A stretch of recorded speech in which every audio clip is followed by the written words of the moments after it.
Good evening and welcome to Capital News at 9:30. My name is Kulthum Mabad and first, the national news.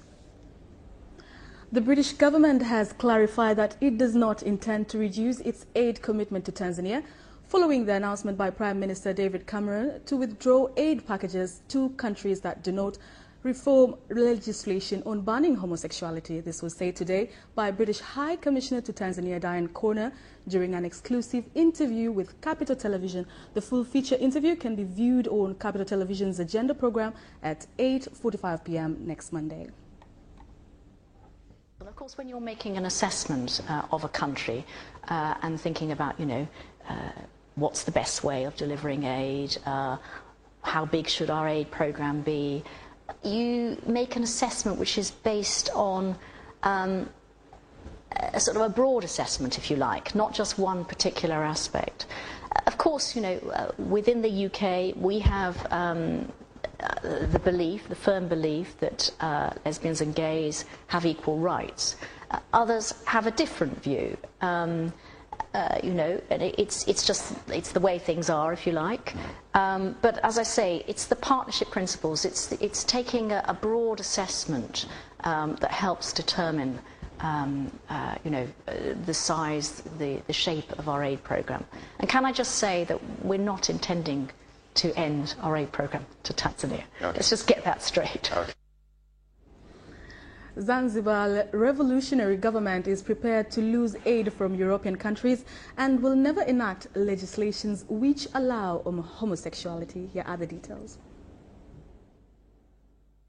The statement was made by President and Chairman of Zanzibar Revolutionary Council, Dr. Ali Mohammed Shein, when addressing a news conference in response to a threat by British Prime Minister David Cameron to withhold UK aid from governments that do not reform legislation banning homosexuality. Dr. Shein said Zanzibar and Tanzania at large has its own culture and that there is no way the United Republic of Tanzania is going to accept aid attached with such strings.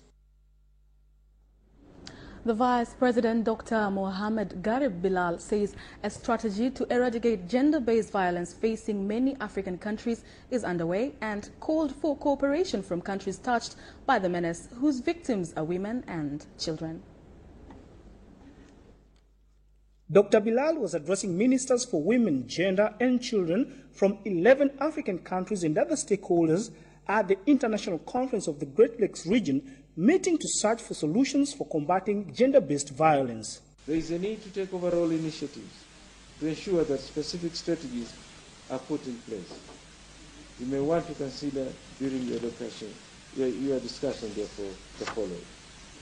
First, need to carry out a range of studies with a view to improve our understanding of gender-based violence and its implication to women and the economy at large.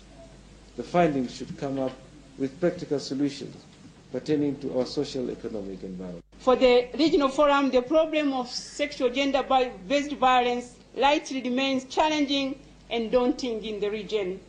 It required a special sitting of heads of state to give new directions and strategy on how to confront this problem.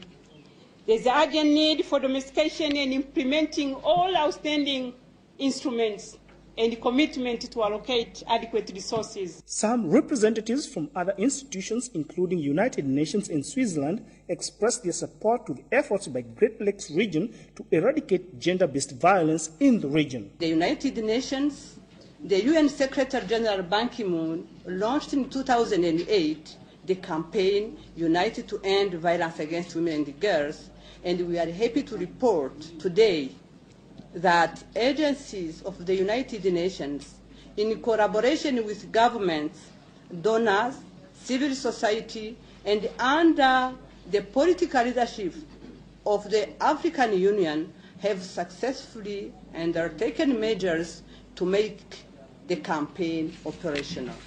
Our political leaders are very keen to hear how what progress is made in this area. And I'm sure would also want to be supportive of the process in Kampala.